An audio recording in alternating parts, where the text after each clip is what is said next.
Frank D. Murphy was a first-team All-American in high school. Plus, he was the MVP Offensive Player of the Year. He was a star player at Kansas State University. He also played in the NFL for the Tampa Bay Buccaneers, the Miami Dolphins, the Houston Texans, and the Chicago Bears. Now, Frank D. Murphy is a motivational speaker, best-selling author, and program writer for athletes. Frank mentors young men and women all over the world through his non-profit organization called Mentoring with Purpose Charity. And now, here is your host of the show, Frank D. Murphy. All right, today, guys, I don't want you to know me as Frank D. Murphy, the NFL player. I don't want you to know me as Frank Murphy that won the Heisman in junior college, Frank Murphy that ran a 4.22 and one of the fastest guys to ever enter the NFL. I don't want you to know me as none of that. Today, I want you to know me as the guy that had an opportunity to give up, but I didn't. See, I'm not saying this to impress you. I'm saying this to impress upon you to let you know if I accomplish great things, got companies, got business, making more money than what I made in the NFL. If I can do that, I ain't trying to press you. I'm trying to press upon you. If I can do it, you can do it. That's why I'm here, guys. That's why I'm here. And I always like to tell this story, man. I go speak everywhere. And everybody talking about, man, the wealthiest place in the world, Africa, Africa got diamond or Iraq got the oil. No, the wealthiest place in your backyard, man. The wealthiest place in the world is the graveyard. Because it was athletes like us that posted on our platform that took our purpose and our identity to the graveyard.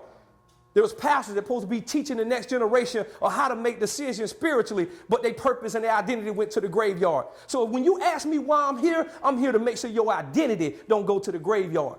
Because if your identity go to the graveyard, I just cheated the next generation, and you just cheated the next generation of athletes that's coming up behind you. Dude, this real. You got to take this serious. Everything Riedel said, we say it in different ways. It's the same thing. You got to take this serious. Nobody care about you like you care about you. If people get off the impression you don't care about yourself, they ain't gonna care about you. That's in the NFL, that's in corporate America, that's everywhere you go. That's why I'm gonna talk about three things, bro. Because the topic today is identity. That's what I'm gonna touch on, identity. I'm gonna talk about three things that's gonna help you make sure that your identity don't go to the graveyard. Identity just means who you are. What people think about you. That's what the word identity means. See, everybody tell y'all you got potential. Man, you got potential, dog. You can run that 40, man. You jump that vert, man. You got potential to make tackles. See, potential is just potential till you do something. Potential is everything you can do, but you ain't did yet. Potential, everything you can be, but you ain't became yet. Potential, how far you can go, but you ain't went yet. So when people telling you got potential to be great, don't get that twisted. Because potential is just potential till you actually go out and do something. See, a lot of times it get twisted. Everybody hype your talent up. But what about your purpose and your identity? See, your talent just a piece of that, not all of that. Some of y'all, you stop playing football right now, you won't know what to do with your life. Why? Because you don't made football all of you. Football just a piece of you, man. That's why I'm here. I want you to know your identity, which helps you identify your purpose, so that won't go to the graveyard. The first thing I'm going to talk about, first thing on my notes to talk about, for you to make sure that you know your identity, you have to position yourself. You got to position yourself right. I'll tell you this story right here. I was in Tennessee, Chattanooga, and Peyton Manning called me. And Peyton said, Frank, come catch for me.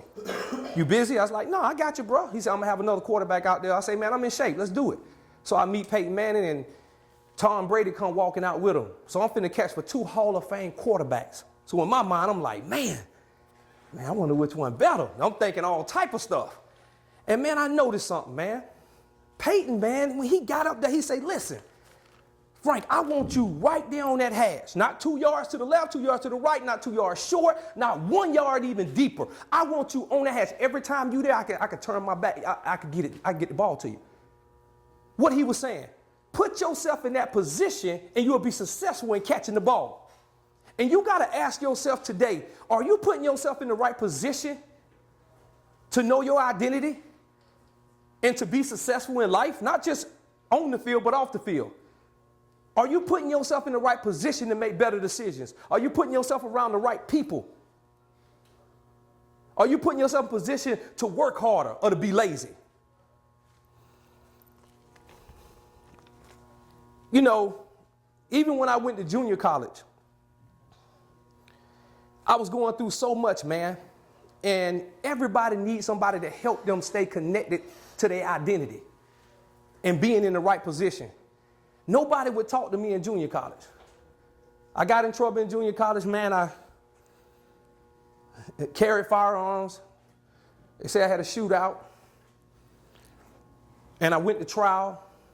During me waiting the trial, the coaches say, well, you know what, you can't play on this team, but what you can do is keep going to school. And I had a 0 point something.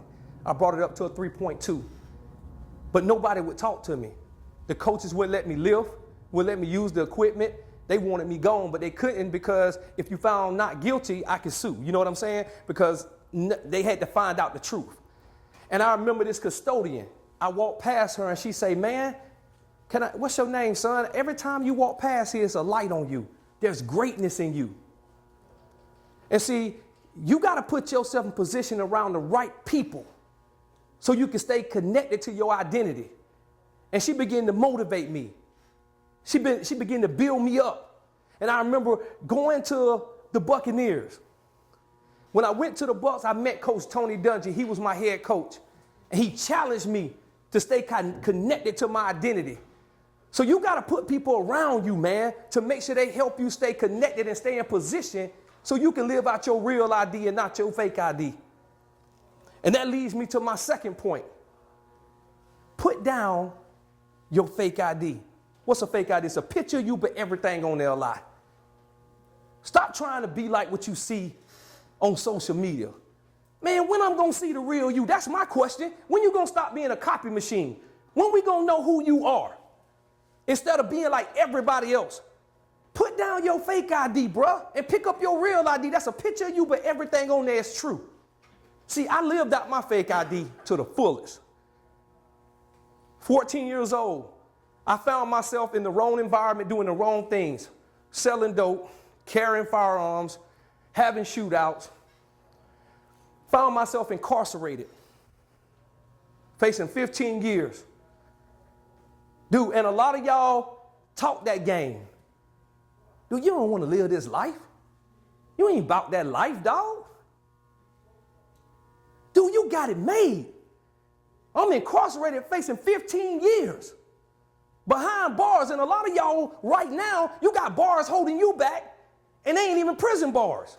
And you got to ask yourself, what bars are holding you back? Is your attitude, is your laziness. You get one opportunity, bro, and that's all you gonna get.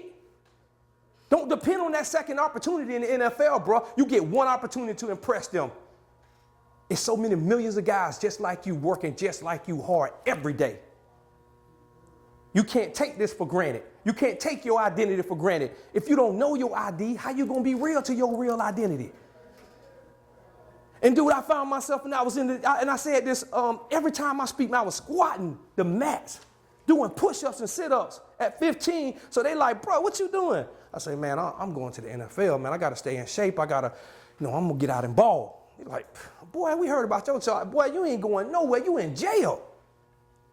That was an opportunity for me to quit. And see, a lot of y'all look for an opportunity to quit and blame other people. Dude, if I did this and still made it, you ain't got no excuse after the day. I ain't quit, bro. In that jailhouse, dog, people getting raped, yeah. People getting jumped, blood clots beating in their head. They like it when you're real big because they want to challenge you. So, dude, you can't tell me you're going to quit on your identity. You got a platform for the next generation, and they need to see it. And if they don't see it, it's your fault. You got to put definition behind your name. Nobody else can do it for you. When you look in the dictionary, you see when they look in the dictionary of names and see your name, what would they say? Oh, man, he got character, got integrity. Man, that joker work hard. Or they're going to say, man, he lazy. No character. Only you can put definition behind your name. No coaches, no teams. All they're going to do is try to put a jersey on your back and make money. But what you going to do with your name, your identity, is more important than them making money off you.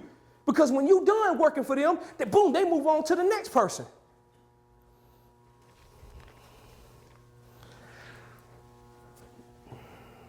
Dude, there's a greatness on the inside of each one of y'all. There's a greatness. But see, what they try to do is tell you, you great. Because that just means talent. That just means what you can run, catch, and all that. They want to tell you great. They keep telling you great so you'll never get to your greatness, which is your real identity. If you never get to your greatness, we'll never see your geniusness. We'll never see your geniuses. You're seeing my geniuses now.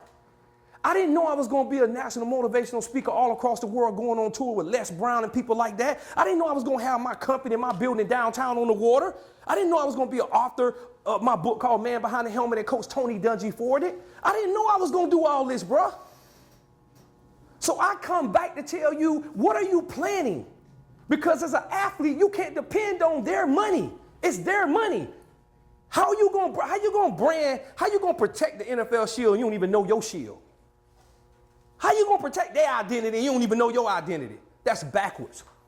You got to know your shield, who you are, so you can start your purpose now. Don't wait till I'm going to start my purpose after I get out the league. No. You're going to put all your eggs in one basket. What's your purpose now? What's your calling now? What's your real ID say about you now?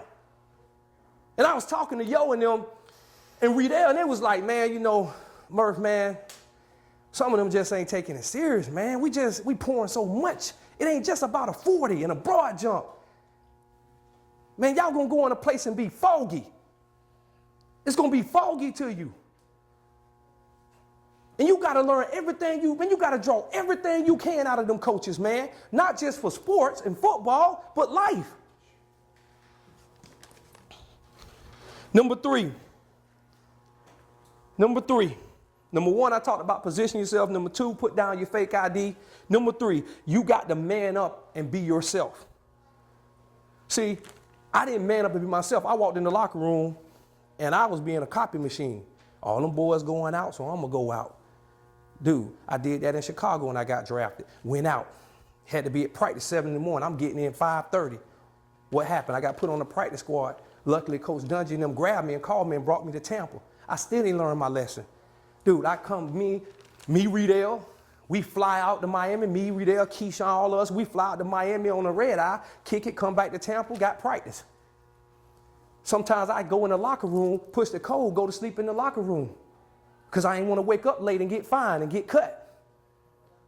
And I'm in the locker room sleeping, and I got to hurry up and get a shower for everybody coming so they don't know I slept in there. And I'm trying to tell y'all, that can't be y'all. That can't be how you go about doing your business. That can't be. And man, you know, if you don't find the right role model around you, see, somebody gonna play a role and you gonna model it. If you don't find the right role model around you, you just keep going drifting off, farther away from your identity. Dude, I was keeping it real to something that was fake. I kept going back trying to keep it real to my homeboys, and y'all can relate to this. And I'm going back, and every time I went back, I started noticing something. Man, I came back, and my homeboy came with me. They was talking about robbing him. Then I started sensing that they was thinking about probably robbing me because they knew I couldn't carry a firearm no more. In my neighborhood, I was that guy. But then the word started getting out, he can't carry a firearm because he's playing the league now, and he a felon.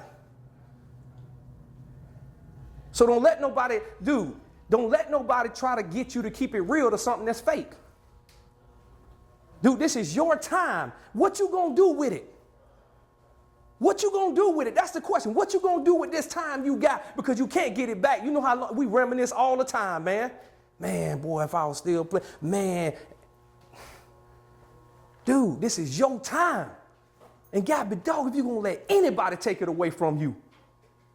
Everything they ask you to do, get it in, bro. And more. When I won the Heisman dude in junior college, dude, they told me not to come back to school. I came back with a vengeance, bro. I didn't care about they had a running back that rushed 2,000 yards and 30 touchdowns. I took it and won the Heisman that year. What you gonna take? Something's yours. And the only way you're gonna be able to take it is really know who you are first.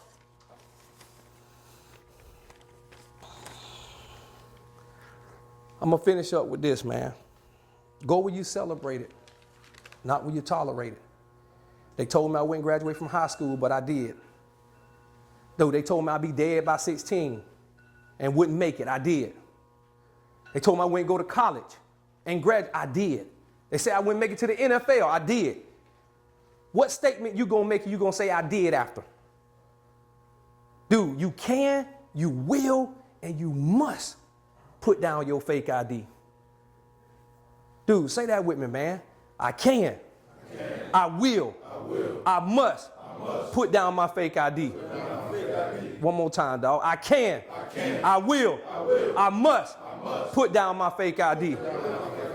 Man, thank y'all for having me, man. I know it was short, but man, I thank y'all for having me. Anytime I can impart on you, man, I appreciate it. Man, any questions to answer, man, I answer anything. Anything you want to know, I'm an open book for you. Any questions, man? Anything.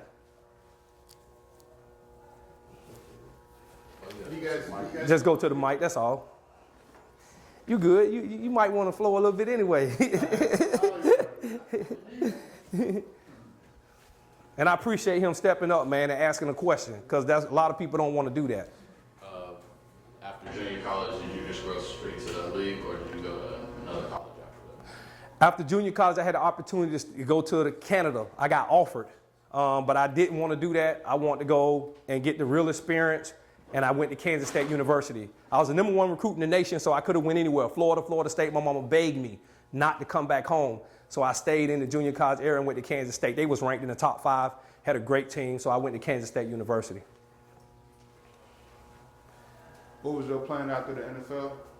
You know what? At first, I didn't have one. But then I started noticing that the NFL, dude, I know they say not for long, but it really stands for necessary fundamental learning. That's what the NFL stands for, because it had the necessary fundamental learning to help me learn about life. And what I started doing, I started planning in the league. I started planning, man, I want to do a book. Man, I want to do a stage play. We just did our first stage play and sold out in Tampa, and we're getting ready to go on tour, Super Bowl next year. And then I said, I want to do the movie. So my production company now is doing the movie trailer. You got to start planning now, because, see, I told an athlete called me. I do a lot of life coaching. An athlete called and say, Frank, man, no, the agent called me and say, Frank, man, what to tell this dude, man, he made $8 to $10 million a year. He talking about, he don't want to do no investments until he get out to watch his money. I say, that got to be the dumbest thing I heard. I say, it's two things. You need to invest now while you still getting checks, because if you lose $50,000, $100,000, you get a check to replace it. You get out the league, ain't no more checks. You lose $100,000, that's a lot to you. I say the second thing, I say he's not relevant when he get out the league. You're more relevant in the NFL, so why are you waiting? And I say a lot of guys just want to start their own and say, oh man, I want to start my own business. No, just invest in a franchise. You got Subways that's proven. You don't have to start something on your own while you're in the league. So man, the things you got to do is plan now.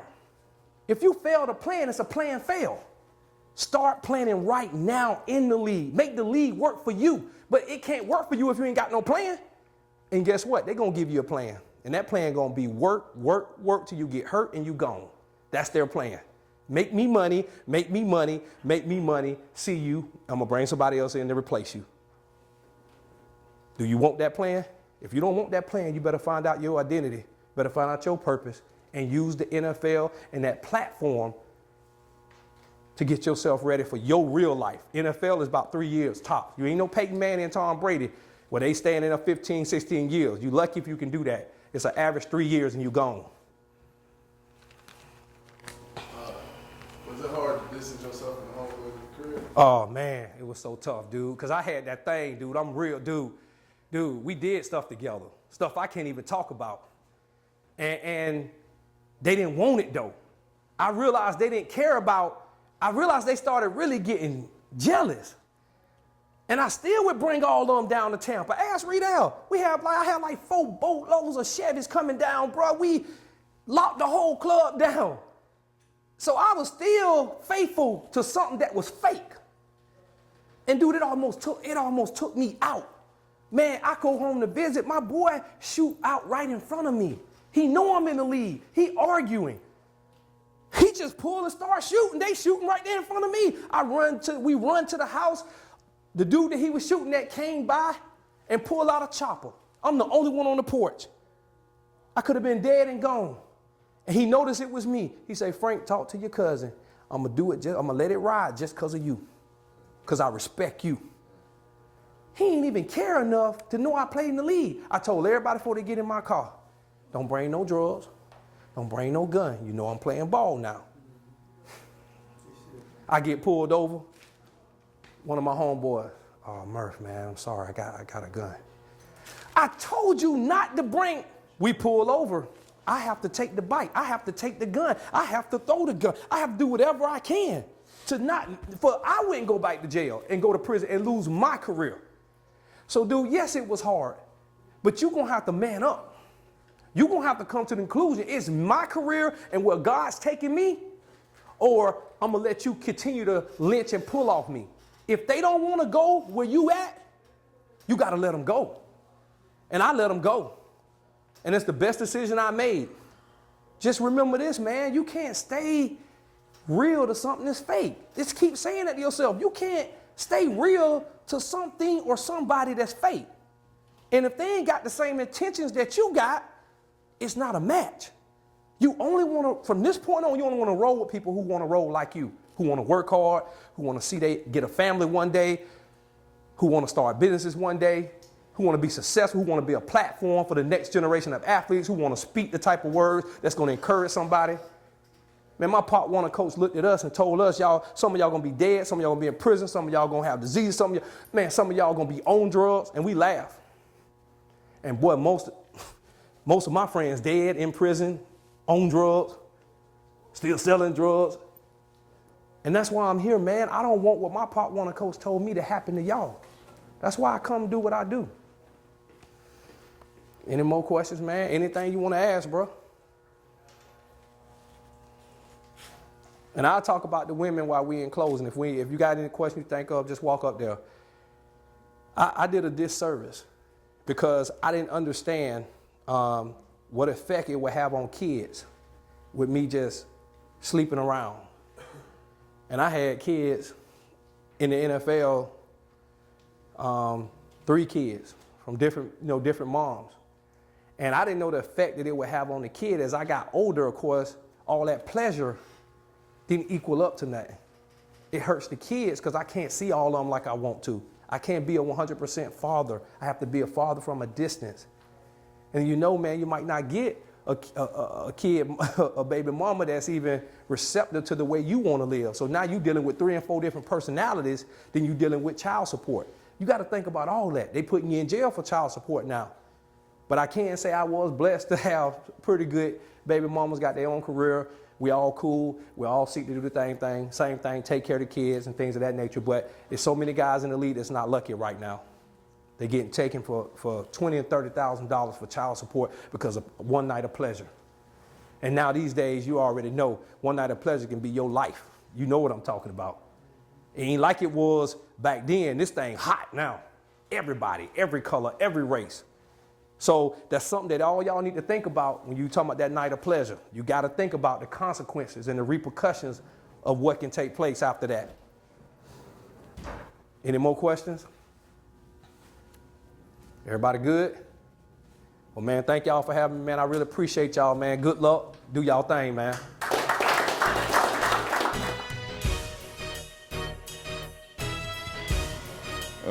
Very inspirational to just know the background where he comes from and he can go through those type of obstacles and still make it on top and still have success after football and motivate others, put guys like us in the position that we in to know that it can happen, it can be done. Some guys is actually some of my D linemen. I mean, we all are from that part of the neighborhood, you know what I mean? So a lot of guys go through those things. A lot of guys have had rougher life than me and have went through some more things than I have. So like just seeing the guy who comes from where we're from and been through what we've been through and still making and still on the path that he's on, that's like, I feel like that's great and that's inspiration. You know what I mean? Like you said, got to let the fake stuff go. If you know you're not something, then there's no need to try to impress anyone. Just be you. Got to find out your own identity. Frank just showed me a guy from the same type of upbringing can do the things that I'm trying to do and have done it, and it's still doing it. You know what I mean? It's still like putting out a platform to help younger athletes and younger men become better men too, and that's inspirational in its own. You know, everybody don't want to give back, especially from where we're from, because like you said, it's a lot of haters, it's a lot of dudes, a lot of doubters, and to want to give back and want to see others do better, I think that's great. This Frank D. Murphy. I'm here with my boy Yo Murphy, one of the top trainers in Tampa, Florida, preparing guys for not only life, but also getting them ready for on the field, getting them ready for the combine. Yo, how you doing? Doing good, man. Good to see you, Murphy. You too, brother. I just want to ask you a couple of questions, man. I want to ask you how you think today's session, talking about identity, will help these athletes. You know, I think the big thing is, you know, with all the social media, everybody talking about their brand, you know, guys aren't true to themselves, you know, and they have to know who they are, you know, before you brand yourself. You got to know your identity, know who you are and be true to it. And so these guys need to hear that coming from a guy like yourself that's been through it, a guy that understands the pitfalls if you aren't true to yourself and you know your identity. So I think the guys will just stand on what you said, and it's going to be a benefit to them. Here's one thing I tried to tell them: to put down a fake ID and pick up their real ID, because their next generation of athletes need to see who they really are. Yep. Don't be a copy machine of social media, but stand up and be that role model that we know you can be. What kind of advice, I think this is even a better question, what type of advice do you have for trainers that's looking to come into business? Because sometimes trainers don't have the aspect of knowledge of knowing it's going to be you're going to be like a mentor to some of these guys. What advice would you give some trainers that's coming in this business? You know, I think that's the big thing is once you get past the knowledge base, understanding, you know, training protocols, what to do for guys as far as what phase they're in and how to make sure that you understand, you know, what overtraining can do to a body. You know, because I think that's a lot of it now is guys just work, you know, and a lot of it has to be focused on recovery. It's about having a relationship with your athlete or with the person you're working with, you know, understand what they're trying to accomplish, what results they want to get out of it, and putting 100% of your effort into doing that. Right.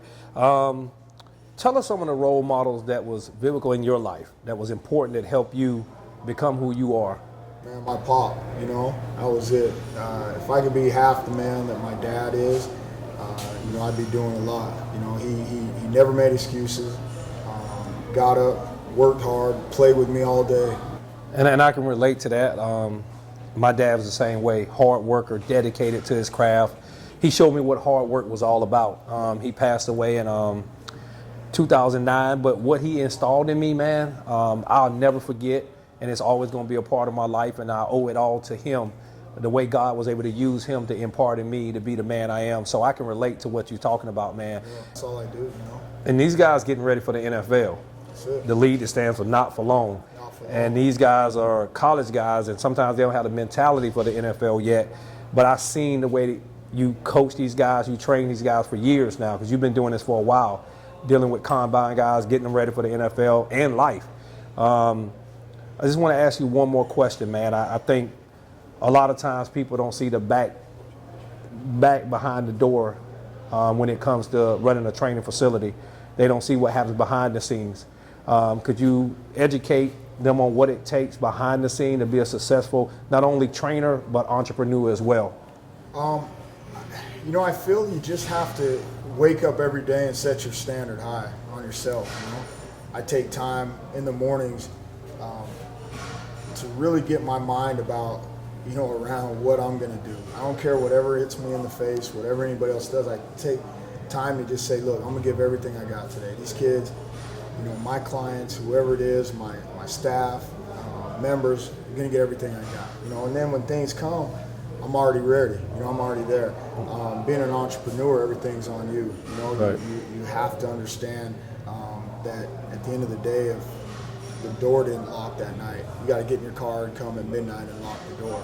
Right. And I think when people, you get into that woe is me and this and that, you know, you shouldn't be in it, you know. I just try to compete, you know, like we did when we played. Just wake up and compete every day, you know, and don't quit. Don't say make an excuse. Don't give yourself an out. You know, you just get up and compete. You don't lose. You just don't lose. You know? I may fail, but I ain't gonna lose. Right. You know what I'm saying? And me and Yo played together. We played for the Tampa Bay Buccaneers, and man, I learned a lot from Yo. Me and Yo learned a lot from each other, and just it's amazing to see our friendship is still intact right now today. A lot of players don't carry that relationship after football, after the locker room, but that's something we've been able to do, and I appreciate the relationship. And Yo, I want to give you my book called The Man Behind the Helmet, forward by Coach Tony Dungy. And you know, that's speaking about entrepreneurship. That's something that I wanted to do and write a book to empower, and I want to give you a copy. Thanks, man. I appreciate you. Thanks for coming in and talking to the boys. No problem. Appreciate it, man. Thanks.